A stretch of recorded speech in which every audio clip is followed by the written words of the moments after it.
Madam, मैं ना नई सफाई वाली है। वो क्या है ना, सविता गाँव गई है तो उसकी जगह मेरे को रखा है यहाँ पे। ये सेक्रेटरी भी ना इन्फॉर्म ही नहीं करता है और किसी को भी रख देता है काम पे। क्या मैडम, सुबह सुबह चिलम चिली करने का। लाओ, वैसे भी मेरे को 10 और घरों में जाना है। लाओ जल्दी दो। है तेवर तो देखो, जैसे ऑफिस ही जाना है तुझे। चल जा, नहीं देते डब्बा। हाँ हाँ तो मत दे। वैसे भी तेरे कचरे से कितनी बदबू आ रही है। अच्छा, परफ्यूम मार के दूं कचरा तुझे? अरे तो मैं मरी नहीं चाह रही हूँ लेने के लिए।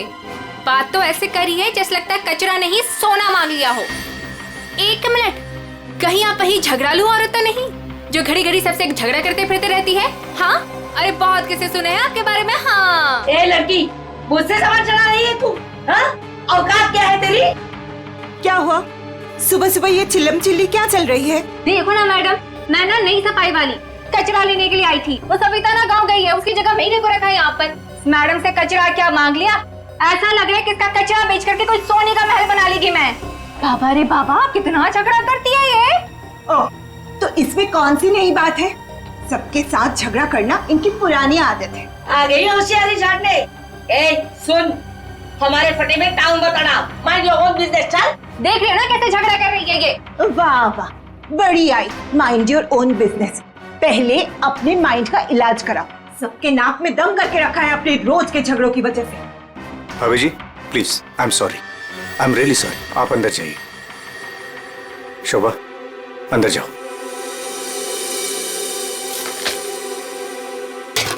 जाओ। खाली लड़ते रहती है, पता नहीं कैसी औरत है आपको बीच में आने के लिए किसने बोला? हाँ, अगर आप बीच में नहीं आते थे ना तो उस रत्ना की बच्ची को देख लेती थी मैं। मुझे अंदर ले आए सो आए, आपने सॉरी बोला उसे? सॉरी बोला? अरे किससे पूछ के सॉरी बोला? हमेशा से गलत काम करते हो, हमेशा से गलत काम करते रहते हो। हाँ हाँ हाँ, सब हमारी गलती है, हमारी गलती है सब। लोग हमसे बात नहीं करते, लोग हमें देख करके दूर भाग जाते हैं, कोई हमें अपने घर में नहीं बुलाते, सब हमारी गलती है। शोभा प्लीज देखो, शोभा इस तरह से बात बात पे लोगों के साथ झगड़ा करना बंद कर दो। देखो शोभा, तुम जानती हो इस वजह से लोग हमारे घर को कितने बदनाम कर चुके हैं, यहाँ तक कि सोसाइटी वाले पुलिस की धमकी दे चुके हैं। अरे वो क्या पुलिस कंप्लेंट करेंगे, मैं खुद पुलिस स्टेशन जाऊंगी और एक एक को ठीक से देख लूंगी। और आप उनकी साइड ले रहे हो? उनकी? आपको अपनी बीवी की कोई फिक्र नहीं है क्या? हाँ, मैं तो हूँ ही ऐसी, झगड़ालू हूँ। मैंने सबकी नींद हराम करके रखी है।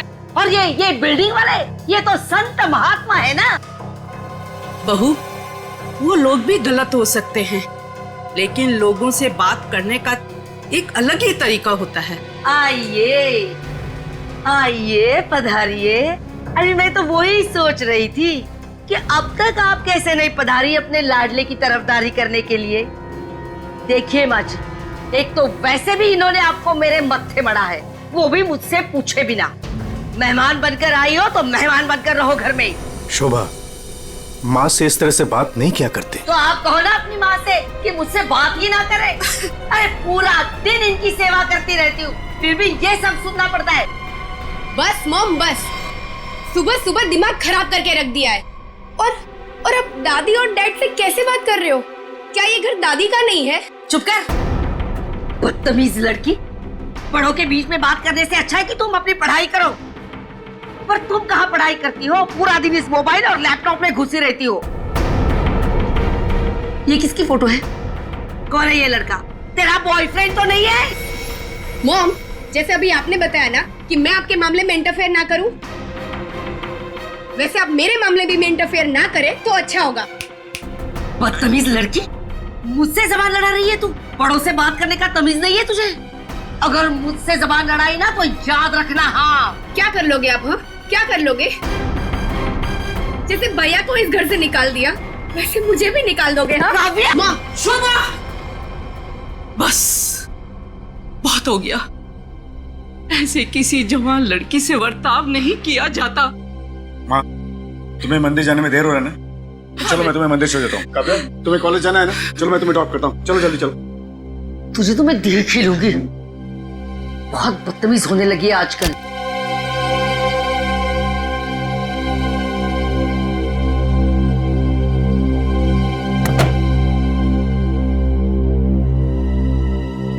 आने दो इस बुढ़िया को मंदिर से, दरवाजा ही नहीं खोलूंगी, देखती हूँ अंदर कैसे आती है।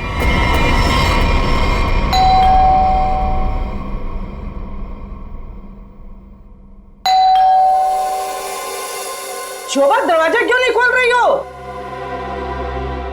शोभा, क्या हुआ माँ जी? आपने शोभा को कहीं जाते हुए देखा है क्या? क्या हुआ माँ जी? रचना, तूने शोभा को कहीं देखा है क्या? माँ जी, मेरे इतने भी बुरे दिन नहीं है कि मैं उनको देखूं। पता नहीं उसमें भी उनको कोई प्रॉब्लम हो जाए। पर हुआ क्या? शोभा दरवाजा नहीं खोल रही है। अब सर आप जाके सेक्रेटरी को बुला के लाइए ना प्लीज। अभी बुलाता हूँ। शायद वो बाथरूम में नहा रही हो। इतनी देर से नहा रही है? शायद अपना पाप धो रही होगी। माँ जी, आपके पास घर की दूसरी चाबी होगी ना? नहीं है। एक मिनट माँ जी, मैं आपके बेटे मनीष को फोन करता हूँ। हटिए हटिए।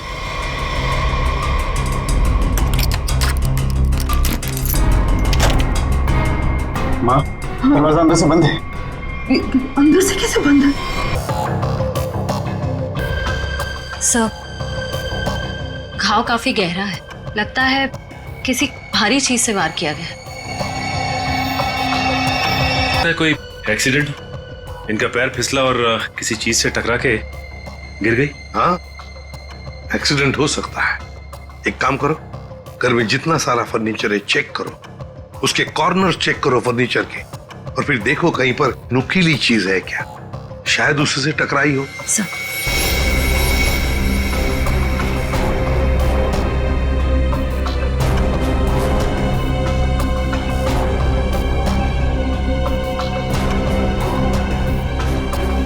सर। हाँ निखिल। सर टूटा हुआ बांस, और सर इस पे खून भी लगा हुआ है। हाँ, लगता है खूनी ने ये बाज बेचारी शोभा के सिर के पीछे मारा है इससे जोर से, और फिर शायद शोभा अपनी जान बचाते बचाते यहाँ से बाहर गई, गिर गई और फिर दम तोड़ दिया होगा। लेकिन सर दरवाजा तो अंदर से बंद था, कुंडी लगी हुई थी, तो फिर खूनी घर से बाहर गया कैसे होगा? सर हो सकता है बालकनी से चला गया। नहीं निखिल, इतनी ऊंचाई से कोई बाहर जा ही नहीं सकता है। सर, घर के बाहर सीसीटीवी कैमरा लगा हुआ है। बस तो फिर वो सीसीटीवी कैमरा का फुटेज और लॉबी के सीसीटीवी कैमरा का फुटेज सब देख लेते हैं।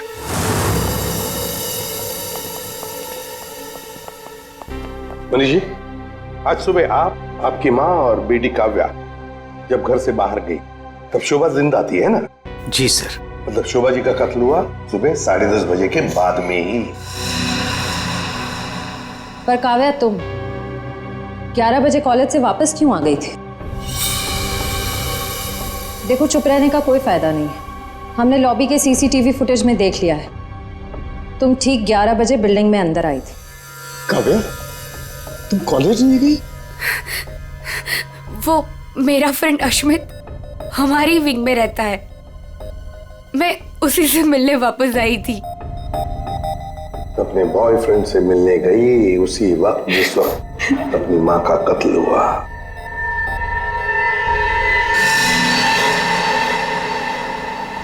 तुम कौन हो? मैं रितेश। रितेश, आपका बेटा? जी सर। पर तुम तो घर छोड़कर चले गए थे। जी, वो मैं घर छोड़कर नहीं गया था, मुझे इनकी पत्नी ने घर से निकाल दिया था। मतलब तुम्हारी माँ ने, यही आदर रखते हो अपनी माँ के लिए, यही संस्कार दिया? जब तुम यहाँ रहते नहीं थे तो किस लिए आए थे यहाँ पर? जी, वो मैं किशोर से मिलने आया था। सर, अगर आपने सीसीटीवी फुटेज देखा होगा तो आपने देखा होगा कि मैं अपने डॉग को बाहर घुमाने लेके गया था। क्या बात है किशोर, जब ये रितेश तुम्हारे घर पे तुमसे मिलने आया तो तुम अपने घर से बाहर कुत्ता घुमाने निकल गए? हाँ? सर, वो हमेशा आता जाता रहता है, पर इसमें प्रॉब्लम क्या है? प्रॉब्लम है, शोभा जी का कत्ल हुआ है, समझे? चलो तुम सबकी बातें मान ली, बच्चे बिल्डिंग में आए अपने दोस्तों से मिलने, मगर घर नहीं गए। बिल्डिंग के अंदर बाहर लोग आते जाते रहे और शोभा जी के घर के बाहर कोई नहीं आया।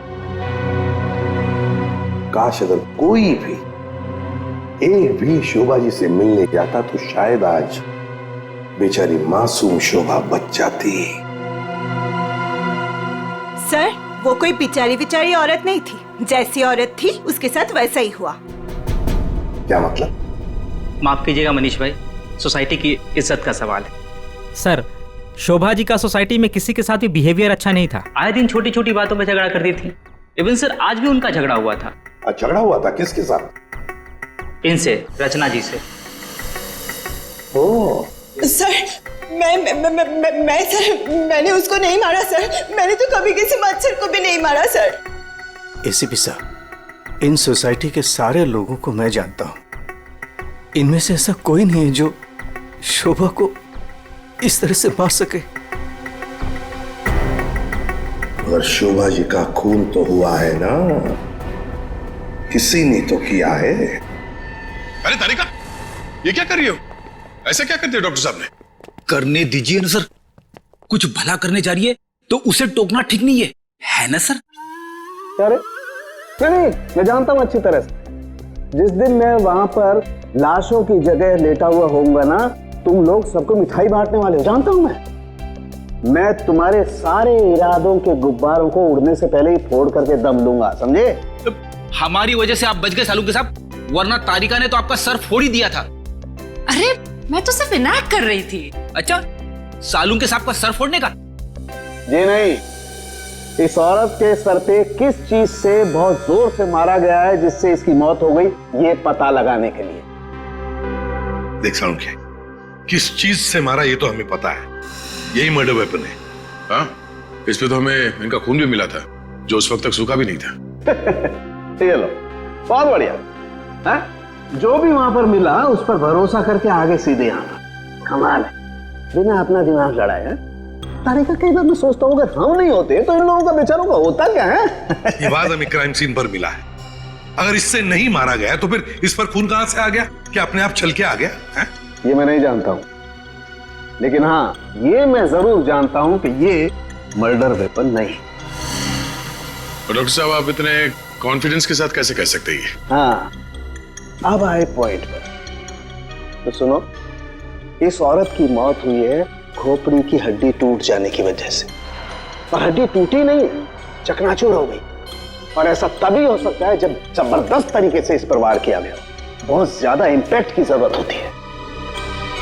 और इस बात से कितनी भी जोर से क्यों ना मारा गया, हड्डी इस तरह से चकनाचूर नहीं हो सकती। अगर इनका खून इस आवाज से नहीं हुआ है तो फिर किस चीज से हुआ है? बहुत भारी चीज से इसके सर पे वार किया गया है। बहुत भारी चीज से? तो फिर सालुंखे, हमें वहां क्राइम सीन पर इसके अलावा और कोई भारी चीज नहीं मिली, समझे? दया, इसके पास और कोई जवाब नहीं है, हमारा टाइम बर्बाद कर रहा है। चलो। एक मिनट, मैं टाइम बर्बाद कर रहा हूँ? हाँ। मैं डॉक्टर सालू के तुम लोगों का टाइम बर्बाद कर रहा है? हाँ। ठीक है, तो मैं खुद वहां क्राइम स्पॉट पे जाकर के ये थ्योरी प्रूव करके दिखाऊंगा बॉस, तब पता लगेगा कौन टाइम बर्बाद कर रहा है, मैं या तुम खुद अपना टाइम बर्बाद करो। तारिका, मेरे बैग। अरे बैग दो ना तुम यार, मैं बताता हूँ इन्हें कौन टाइम बर्बाद कर रहा है। Fast, quick. सब अभी बता दो, मैं टाइम बर्बाद कर रहा हूँ। सालू के साथ तो कोयले के इंजन की तरह धुआं उड़ाते हुए चले गए, गुस्सा हो गए क्या? हाँ, तुम्हारी वजह से। अब आएगा मजा।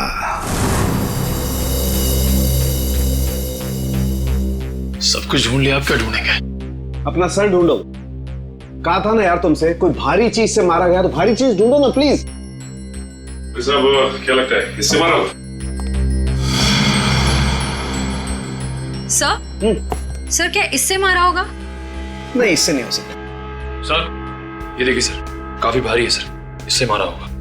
सर पे मार के देखो, अगर सर खुल जाएगा तो मान लो। आपके सर पे कैसे मार? Shut up. यार सारुण की क्यों टाइम बर्बाद कर रहा है हमारा तू? बॉस प्लीज मुझे ढूंढने दो। एक काम करो, आप लोग बैठो, मैं जरा ढूंढता हूँ प्लीज।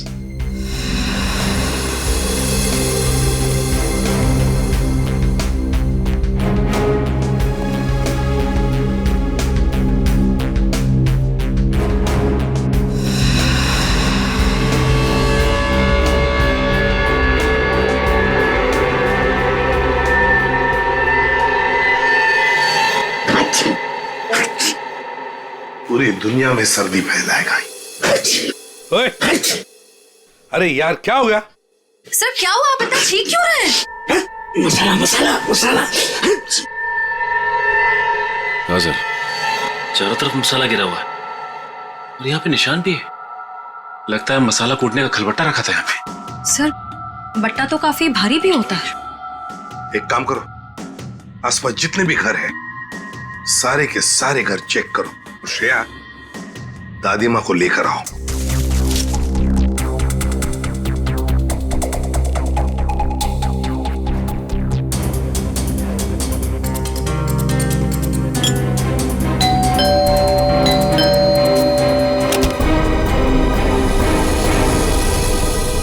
आप लोग? हमें आपके घर की तलाशी लेनी है। लेकिन खून तो वहां हुआ है, आपको यहाँ क्या मिलेगा? देखिए, आपकी बिल्डिंग में खून हुआ है। क्या आप चाहती हैं कि एक और खून हो जाए? प्लीज हमें अपना काम करने दीजिए। ओके, आइए।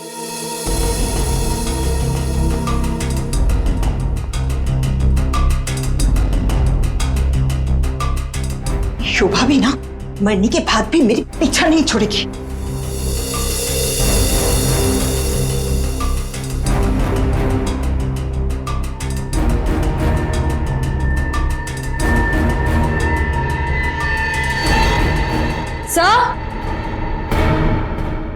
आश्रया, सर ये देखिए। सर ये तो हमारी है। नहीं नहीं, ये तो हमारा है। आंटी जी को कोई गलतफहमी हो रहा है।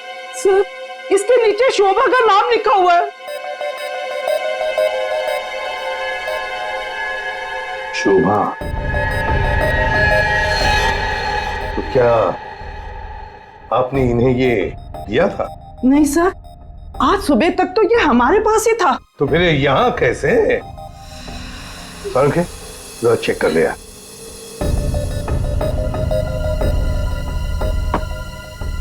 वो क्या है ना सर, मैंने गोलू के पापा को छोले खिलाने का वादा किया था।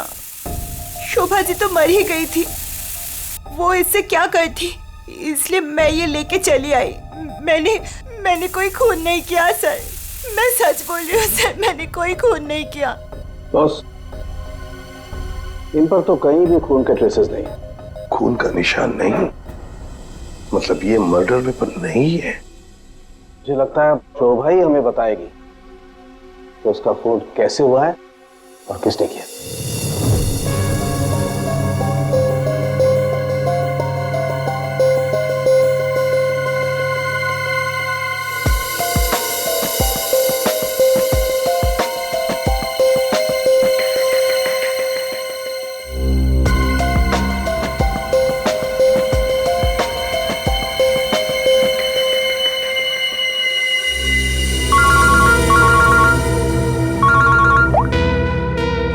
के बोल। अच्छा, गेरू मिट्टी। अच्छा ठीक है सचिन, मर्डर वेपन का पता चल गया है। पर वो क्या है सर? गमला। गमला? हाँ गमला। साळुंखे को शोभा के कान में गेरू मिट्टी के कुछ अंश मिले। गेरू मिट्टी जो गमले में इस्तेमाल होती है। सर हमें शोभा के घर में एक भी फ्लावर पॉट नहीं मिला। देखते हैं।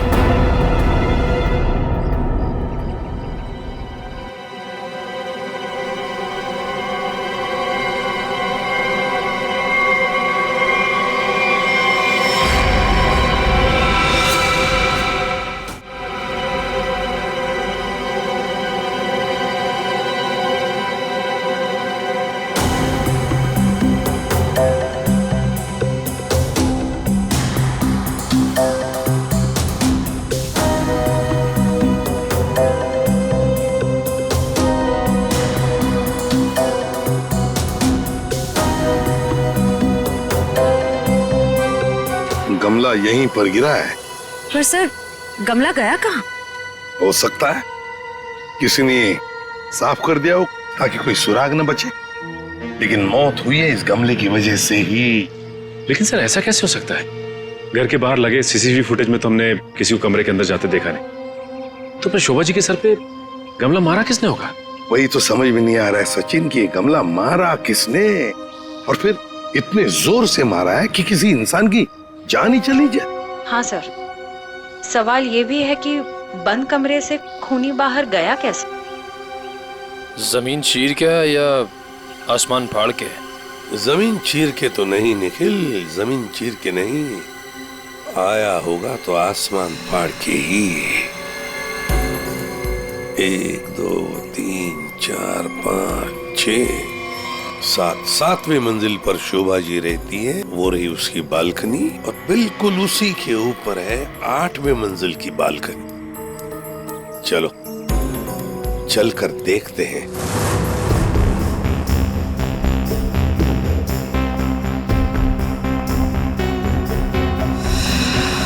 सर। हाँ श्रेया। सर ये देखिए, स्टैंड जैसा कुछ है।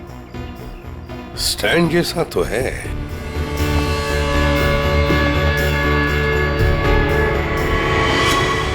श्रेया, इस गमले का ही स्टैंड है। गमला इसी स्टैंड पर था। ये देखो, यहाँ से गमला यूं धक्का मार के नीचे फेंका गया।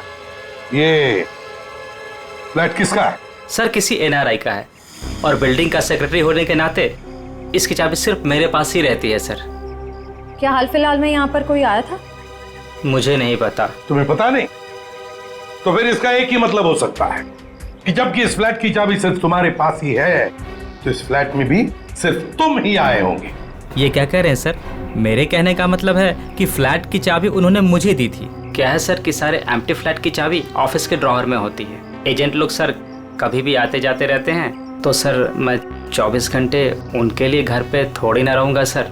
ये खाली फ्लैट्स की चाबियां ऑफिस में रहती है, ये बात सबको पता है? हाँ, हमारे सारे रेजिडेंट्स और सारे कमिटी मेंबर्स को ये बात पता है। हमारे अलावा कोई भी कभी भी ऑफिस जाकर चाबी ले सकता है। वाह, देखा कितने अच्छे सेक्रेटरी है ये सोसाइटी के, जबकि सारी जिम्मेदारी तुम्हारे ऊपर है। फ्लैट के अंदर कोई भी घुस सकता है, कुछ भी कर सकता है। यहाँ तो एक खून हुआ है, खून, समझे? और ये जिम्मेदारी सिर्फ तुम्हारी है। सर खून तो शोभा जी के फ्लैट में हुआ है सर, इससे इस फ्लैट का क्या कनेक्शन हो सकता है सर? जाइए आप, जाइए नीचे और सबको इकट्ठा कीजिए, सारे रेसिडेंट्स को कंपाउंड में। जाइए जल्दी। जी सचिन, ये देखो, हम हैं 8वें मंजिल की बालकनी पर और शोभा जी रहती थी 7वें मंजिल पे। जब शोभा जी वहां अपनी बालकनी से बाहर झुकी होगी किसी काम की वजह से, तब 8वें मंजिल के मतलब यहां से वो गमला शोभा जी के सिर पर मारा गया, ठाम करके ऐसे।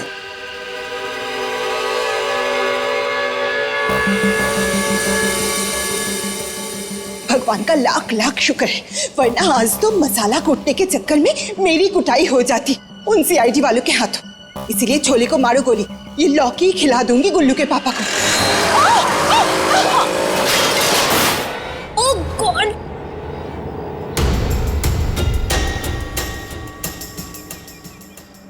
ये क्या किया? आज तो शायद लौकी भी नसीब में नहीं है। एक्सक्यूज मी, हाँ गलती आपकी है। एक तो आप मेरे बीचों बीच आ गई, उल्टा आप मुझे सुना रही हैं।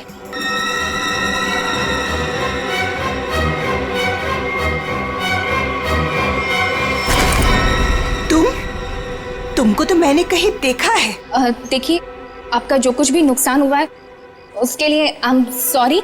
मैं थोड़ी जल्दी में हूँ। रुक रुक, तुम वही सफाई करने वाली हो ना?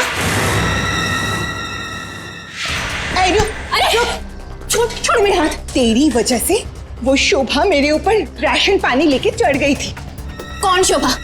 कैसा राशन पानी? मैं कुछ भी नहीं जानती। Excuse me. अरे स्क्वीज तो तेरी आज मैं करूंगी। तेरे जाने के बाद ही शोभा का कत्ल हुआ था। क्या? चल मेरे साथ सीआईडी के पास चल। चल चल। हमें उस चीज का पता चल गया है जिससे शोभा जी का खून हुआ है। एसीपी साहब, क्या आप मुझे बता सकते हैं वो कौन सी चीज है जिससे मेरी पत्नी का खून हुआ?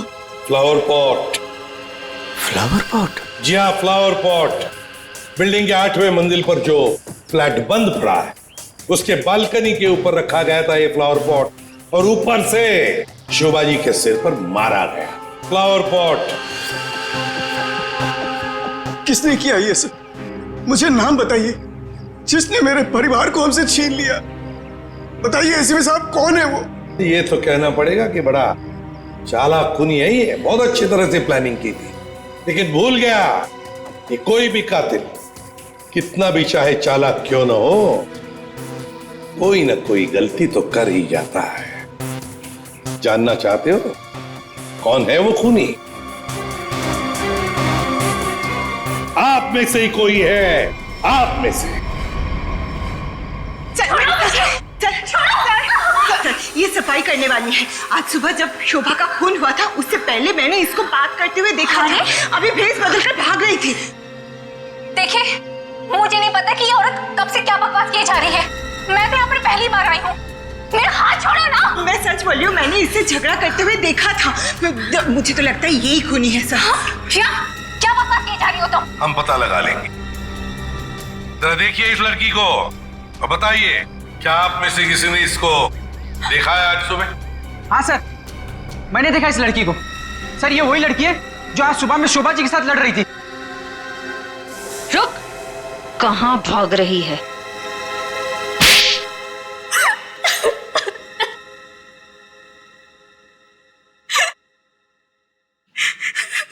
ये सब रोना धोना बंद करो और बताओ कौन कौन है इसके पीछे।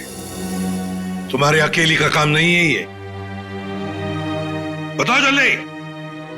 कौन कौन मिला हुआ है तुम्हारे साथ इस काम में? है? क्यों खून किया शोभा का? खून? नहीं नहीं सर, मैंने कोई खून नहीं किया। मुझे कुछ नहीं पता, मैं सच कह रही हूँ। जमाना बड़ा बदल गया है सर।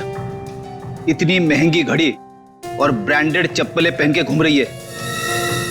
यहां तो सीआईडी में ईमानदारी से काम करने के बाद पिछले 5 साल में ये वाले जूते पहन पाया हूं मैं। हाँ, सच कह रहे हो फ्रेडी। लेकिन ये है ना, मुखौटा पहनी है सफाई कामगार का, है तो कोई और ही। पूर्वी, ऐसे नहीं बताइए। हाँ बोल नहीं, प्लीज प्लीज मैम, मुझे मत मारिए। मैं बताती हूँ, मैं सब सच बताती हूँ। दरअसल मेरे पास एक फोन कॉल आया था। कौन लोग थे मुझे नहीं पता, लेकिन वो लोग शोभा से बदला लेना चाहते थे। बदला कैसे लेना है वो सारे इंस्ट्रक्शन मुझे फोन पर बता दिए गए थे। मैंने बस उसे फॉलो किया था और कुछ नहीं किया था, खून नहीं किया था सर। एक अनजान आदमी ने तुम्हें फोन कॉल किया और तुम उसकी मदद करने के लिए तैयार हो गई? हाँ सर। ऐसी क्या दुश्मनी थी तुम्हारी शोभा से?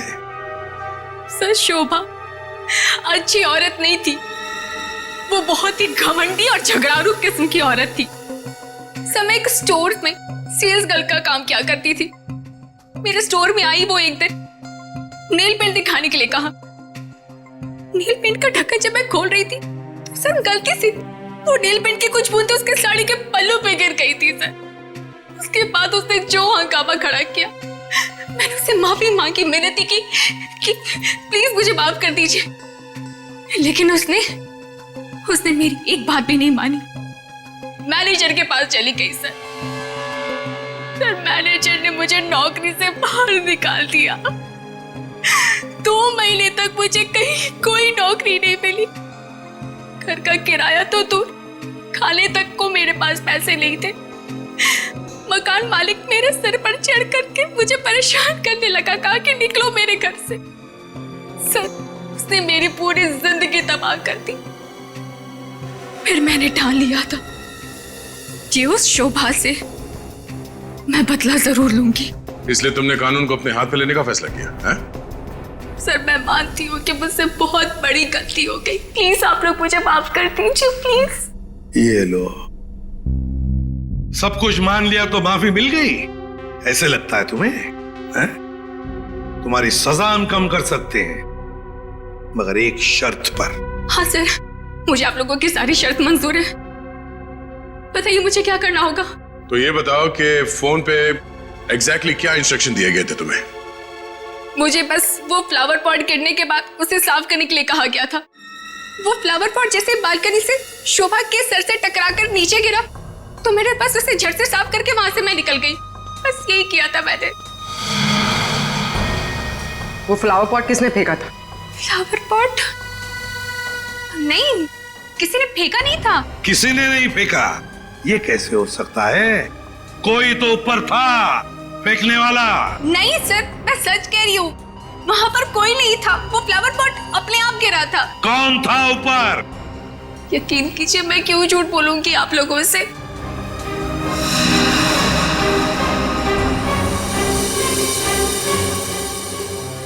निखिल, पता लगा किसका फोन आया था शीला को इंस्ट्रक्शंस देने के लिए? सब दया, टूटे हुए फ्लावर पॉट के टुकड़े अच्छी तरह से देखो।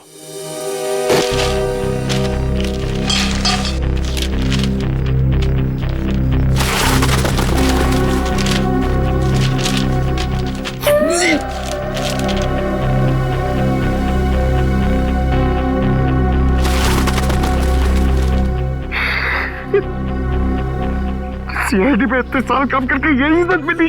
क्या हुआ पंकज सर, कोई इज्जत चाहिए आपको?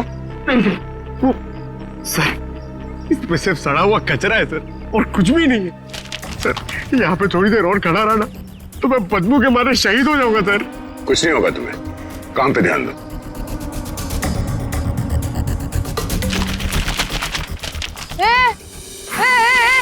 ये क्या कर रहे हो?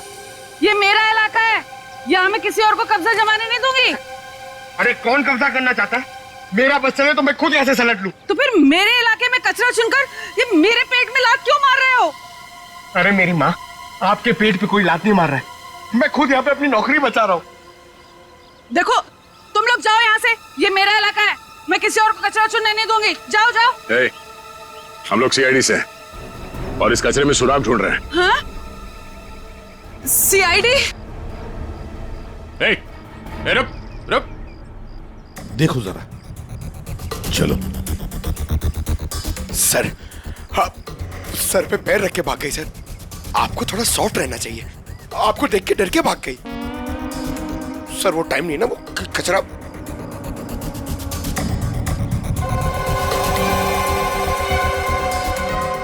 सर, हाँ? ये देखिए, ये कुछ गमले के टुकड़े मिले हैं।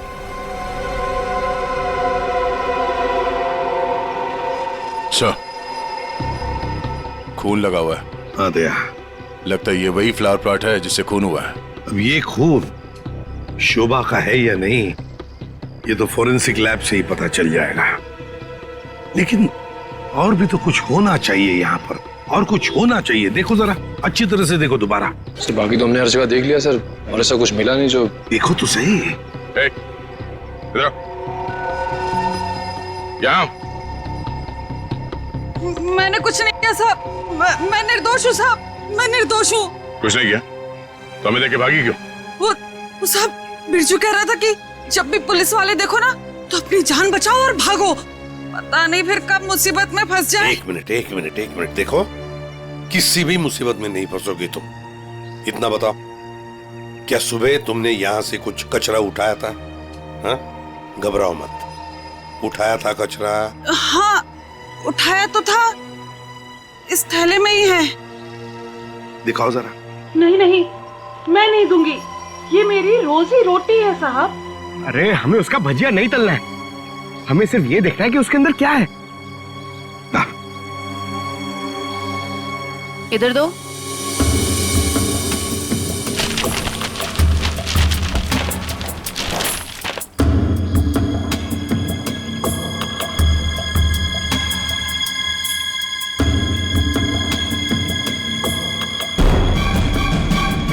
खिलौने का बॉक्स है सर, एड्रेस भी लिखा हुआ है।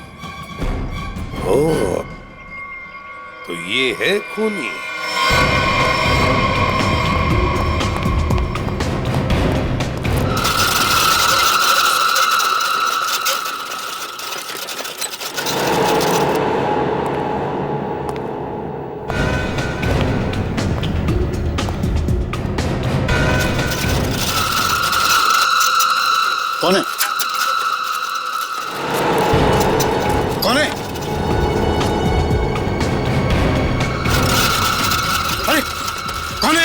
सामने आओ, खोले।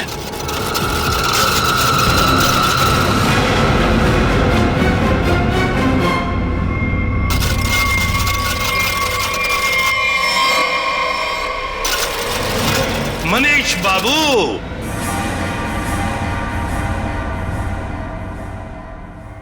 हाँ, खिलौनों के साथ बहुत खेल खेल लिए, अब ये तुम्हारा खेल खेलना खत्म। मैंने आगे रास्ता बंद है। मैंने कुछ नहीं किया। अब ये बता, शोभा को क्यों मारा तुमने? मैंने नहीं मारा, मैंने नहीं मारा।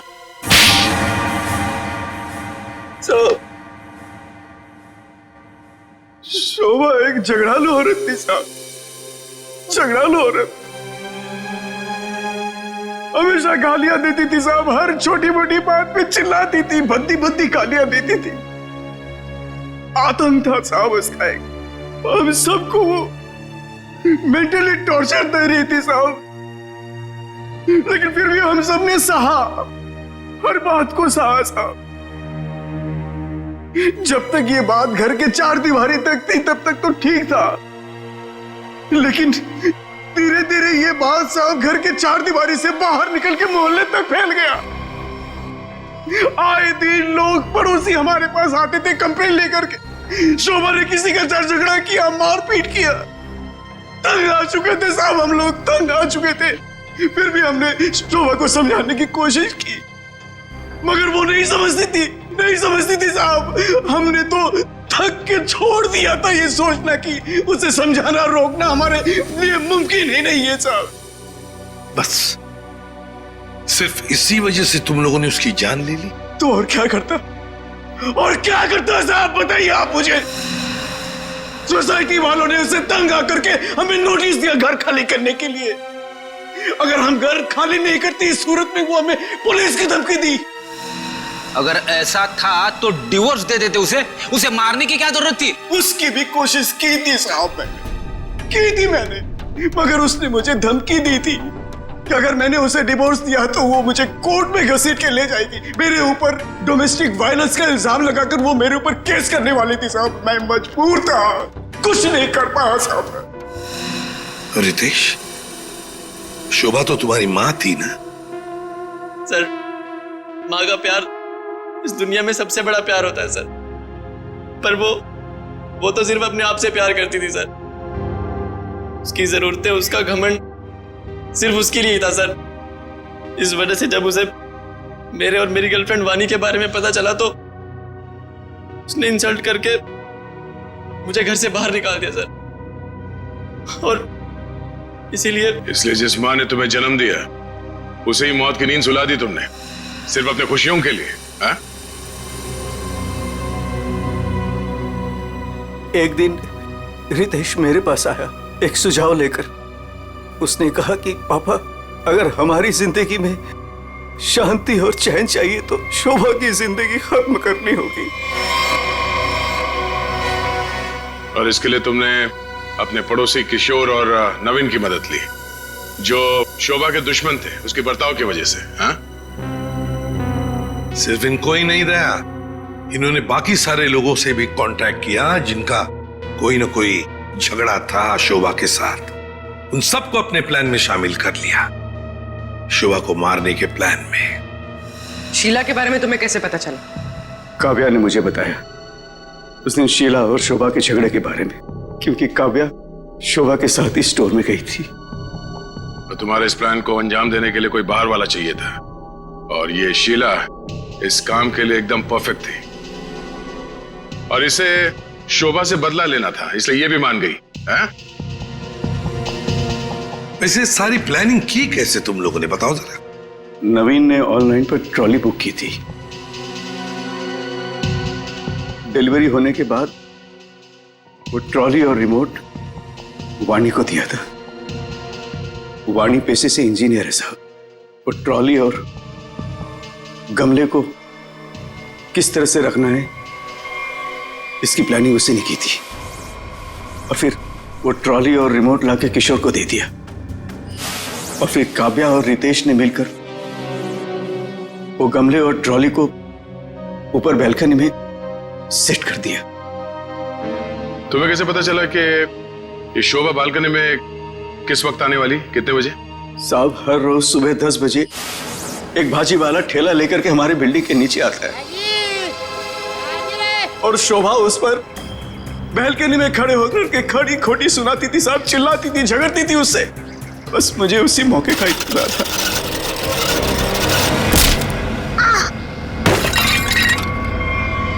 और फिर मैंने मां को फोन किया।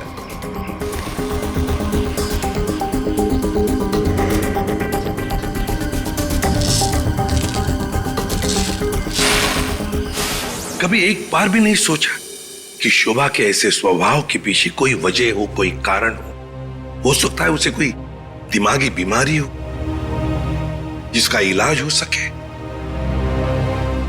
नहीं सोचा। तुम सब ने सिर्फ अपने ही बारे में सोचा, तंग आ गए उसके स्वभाव से, इलाज नहीं किया उसका, बस जान ले ली उसकी।